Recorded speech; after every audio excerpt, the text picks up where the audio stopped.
RFM Matin, RFM Matin. l'émission qui réveille le Sénégal. RFM Matin, 7h40. Notre invitée Irène Mingasson, bonjour.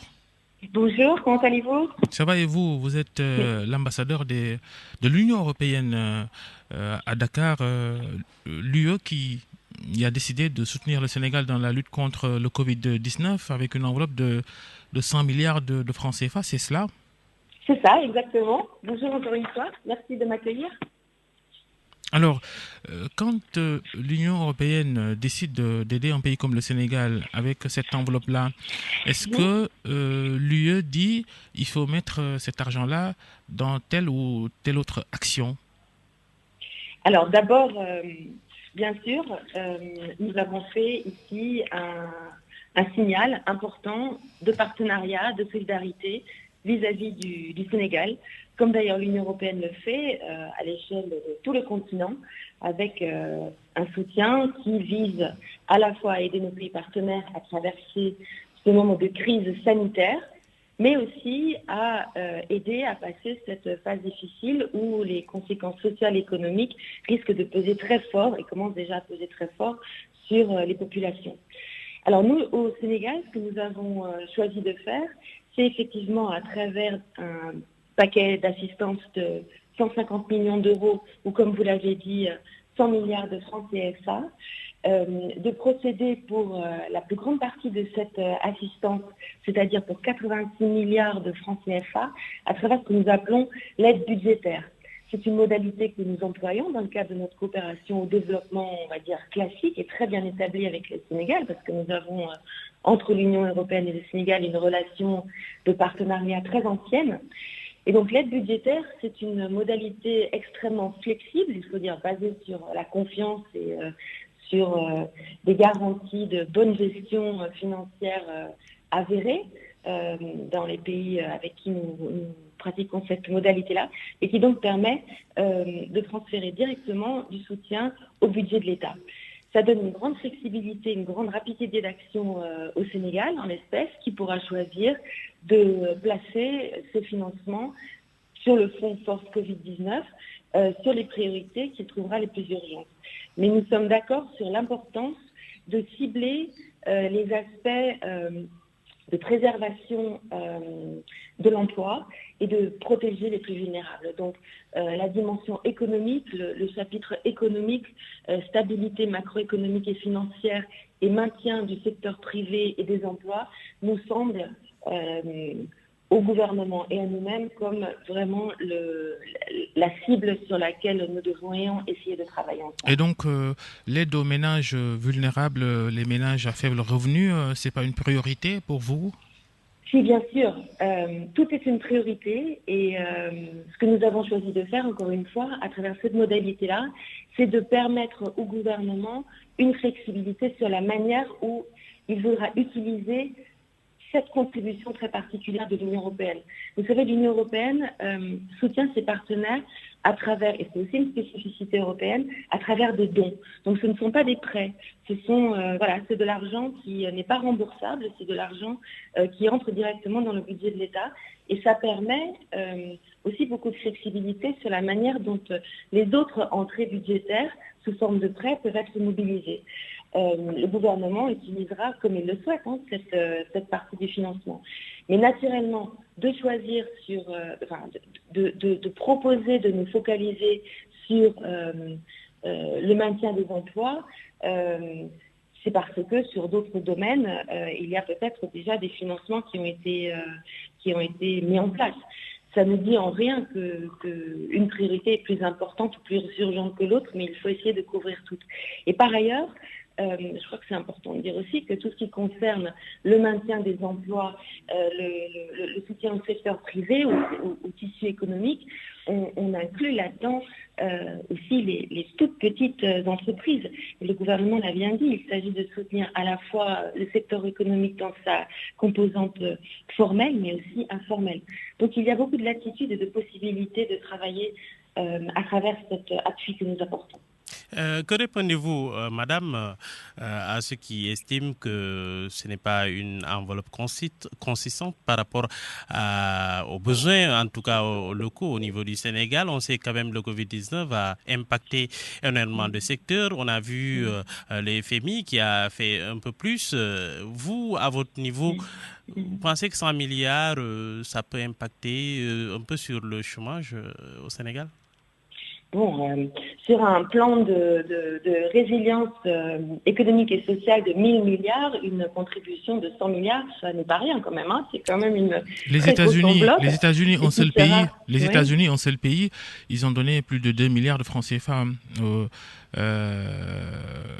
au Sénégal. Vous faites quand même beaucoup de pays. L'Union européenne, vous donnez 100.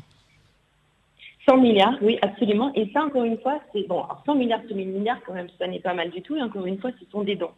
Et alors, ce que je voudrais souligner aussi, c'est que vous savez, l'Union européenne, c'est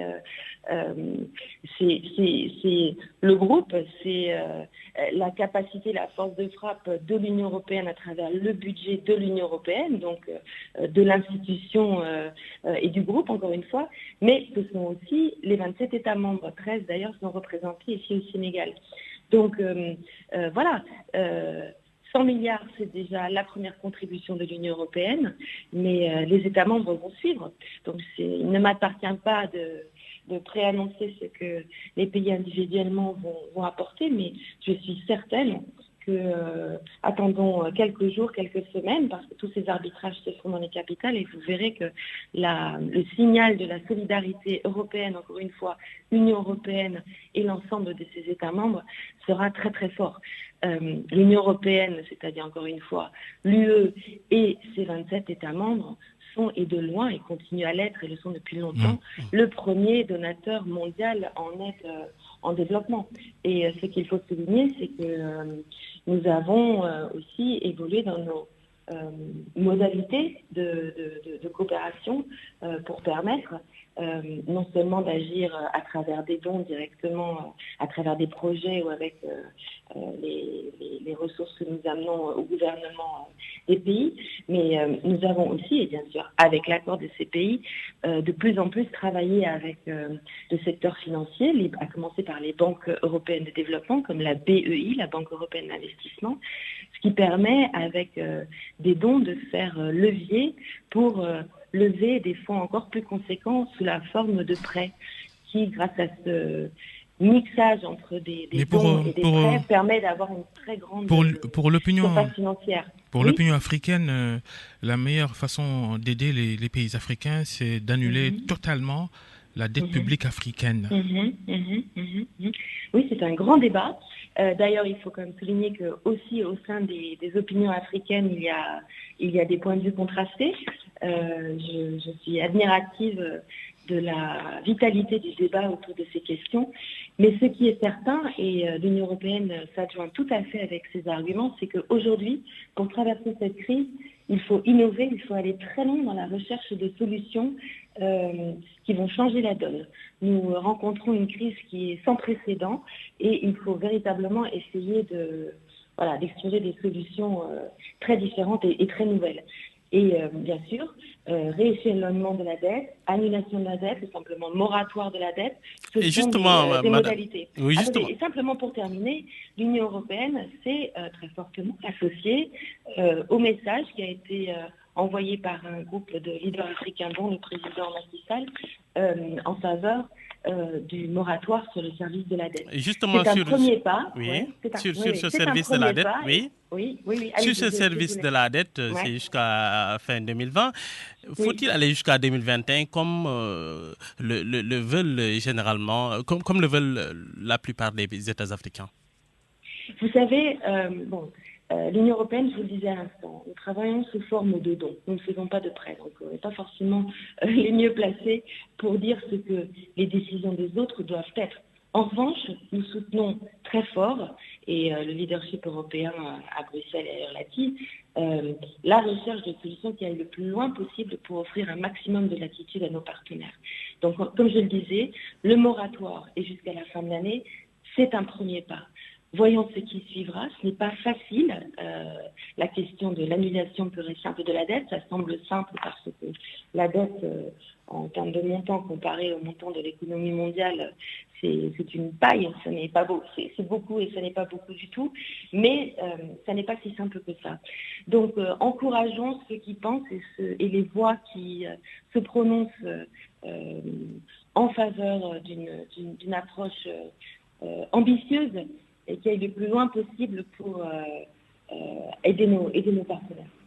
L'Union européenne n'a pas été suffisamment réactive par rapport un peu à ce Covid-19. En tout cas, en Europe, on le dit, parce que tout simplement, on a senti qu'elle est lourde. En tout cas, c'est une machine lourde. Vous êtes d'accord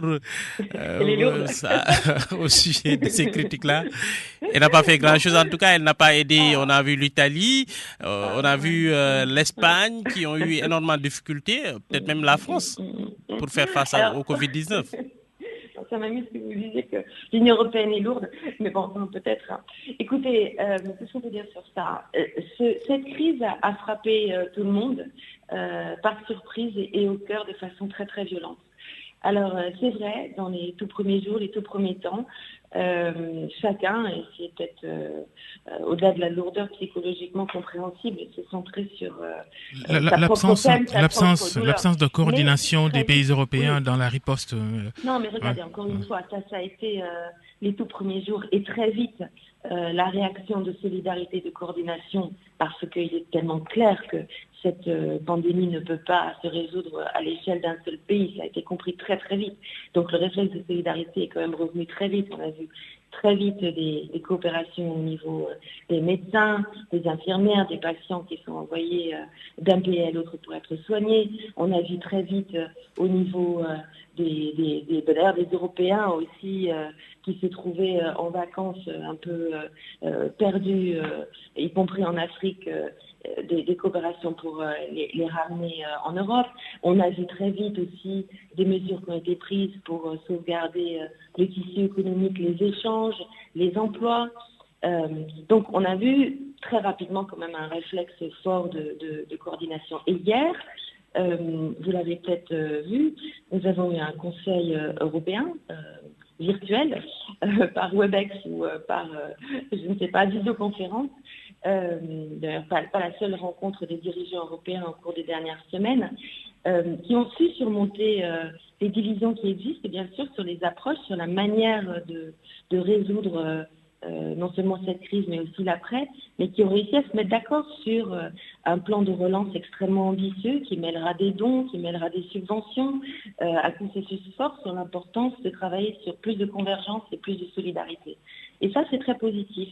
Ça montre que, au-delà d'un premier réflexe anxiogène et anxieux de repli sur soi, très vite, parce qu'il faut faire front commun contre une pandémie comme celle-là, l'évidence de travailler ensemble au niveau européen, mais aussi au niveau global, parce que dans ce plan de relance de recovery européen, l'aspect extérieur, le partenariat avec entre autres l'Afrique est très présent, a été ce à quoi on est arrivé. Donc je crois que c'est très positif. Le président du Conseil européen commentait hier qu'il pensait que, au fait, cette crise, après avoir certainement secoué très fort les Européens, leur permettra d'en sortir plus fort. Une crise sanitaire aux lourdes conséquences économiques, même quand on enregistrera le dernier malade sur Terre du Covid-19. Que va faire l'Europe quand on parle émigration ou immigration? C'est selon déjà qu'elle ferme très bien ses portes. L'Europe, après cette crise, elle va davantage se replier sur elle-même, davantage fermer ses portes, ou bien? Moi, je ne crois pas. Je crois que le signal, ce qu'on peut lire de la réaction européenne et globale à la crise, est que nous réalisons tous que devant les grandes catastrophes, même quand elles sont provoquées par quelque chose d'aussi minuscule qu'un virus, tout seul, nous n'y arrivons pas. tout pays est trop petit pour gérer cela tout seul. Donc la coopération, la solidarité, l'action commune est absolument indispensable. Je pense, moi, que à la fois en ce qui concerne les dynamiques européennes, mais aussi les dynamiques de coopération extérieure, nous sortirons de cela plus fortement convaincus que jamais de l'importance de partenariats renouvelés avec, entre autres, l'Afrique. Et vous savez, il y a quelques semaines seulement, donc c'était vraiment juste avant le début de la crise, l'Union européenne a fait des propositions pour un renouvellement de son partenariat stratégique avec l'Afrique. Des propositions qui ont été étendues à l'Afrique comme un premier set de réflexion sur lesquelles il faut dorénavant que nous avancions ensemble, parce qu'il faut, pour un partenariat renouvelé, que bien sûr les deux parties contribuent avec leurs attentes, leurs intérêts. En termes clairs, vous êtes, oui. En termes Donc, clairs, vous êtes, oui. l'Union européenne est prête à ouvrir davantage ses frontières pour permettre aux jeunes Africains de venir, pour ceux qui veulent se former, venir se former, et ceux qui veulent aussi chercher autre chose, y aller. En termes clairs, je crois que la question de la mobilité, la question de la migration fait bien sûr partie des grandes thématiques sur lesquelles il faut que nous revoyions notre relation, redéfinissions notre partenariat. C'est-à-dire ? Et l'Europe est très ouverte aux propositions des Africains sur cette question. Il est difficile de dire comment les choses vont évoluer, mais je crois que nous avons vu avec cette crise, comme nous le savions déjà avant, mais c'est encore plus clair, que nous vivons dans un monde très connecté, dans un monde très ouvert, et que le repli sur soi, la fermeture n'est pas la solution. Vous n'allez pas faire comme Donald Trump aux États-Unis qui a suspendu l'immigration pour 60 jours, par exemple, pour permettre aux Américains qui ont perdu leur emploi d'en trouver à nouveau, par exemple? Non, nous ne faisons pas comme Donald Trump, vous avez raison de le souligner, ça serait peut-être une première réponse. Il y a, vous savez, des mesures qui ont été prises au sein de l'espace européen de protection et de fermeture des frontières, d'ailleurs c'est le cas aussi au Sénégal, dans beaucoup de pays, par mesure de préservation et de précaution.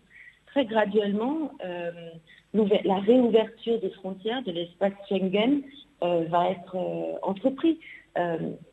Appuyé sur des évidences scientifiques et ça va dépendre vraiment de l'évolution sanitaire. Est-ce que vous ne redoutez pas qu'avec cette crise sanitaire que l'Europe perde davantage du poids? Non, je ne pense pas. Je pense qu'encore une fois, par rapport un peu ailleurs, à l'Asie, comme on le sait, la Chine particulièrement, et les autres pays émergents. Bon, je ne vois pas pourquoi. Et je veux dire, à l'égard de cette crise, encore une fois, la crise a frappé le monde entier, a frappé des zones du monde à des moments différents. Au moment où la Chine était frappée, l'Europe a aidé la Chine. Aujourd'hui, la Chine se porte mieux et c'est tant mieux, est en mesure d'aider les uns et les autres. Encore une fois, c'est un signe de solidarité. C'est comme ça que nous devons, au niveau global, aborder une pandémie globale. Je crois que non. Je crois que tout le monde aura intérêt, vous l'avez dit tout à l'heure. Il nous reste 10 secondes. Il nous reste 10 secondes. Le dernier cas doit être soigné et éradiqué. Nous serons tranquilles quand nous aurons gagné cette bataille partout et nous la gagnerons tous ensemble avec nos forces combinées. Alors 5 secondes pour répondre à la dernière question. Transparence dans la gestion des fonds destinés à lutter contre le Covid-19. Il y a eu un débat il y a quelques jours au Sénégal. L'Union européenne qui donne une enveloppe de 100 milliards de francs CFA. Elle va regarder comment cet argent va être utilisé. Notre contribution, je le disais, c'est de l'appui budgétaire, c'est de l'appui qui vient directement au soutien du gouvernement. Bien sûr, c'est un geste de confiance. Nous savons que la gestion des finances publiques au Sénégal fonctionne bien. C'est pour ça que nous travaillons depuis longtemps avec le Sénégal à travers cette modalité. Nous nous réjouissons des mesures qui ont été prises, notamment par l'établissement de ce comité de suivi et de pilotage d'une gouvernance ouverte et transparente. Votre réponse est diplomatique. Votre réponse est diplomatique. C'est normal. L'Union européenne vient avec un soutien très important et suivra bien sûr de près avec le gouvernement la manière dont ces fonds seront utilisés. Il faut qu'ils soient utilisés, qu'ils arrivent à destination des bénéficiaires. C'est dans l'intérêt évidemment de tout un chacun. Irène Mingassoun, merci. Vous êtes l'ambassadeur de l'Union européenne à Dakar. Bonne journée. Merci d'avoir accepté cet entretien. Merci à vous. Jaa ngeen jëf mbokk yi.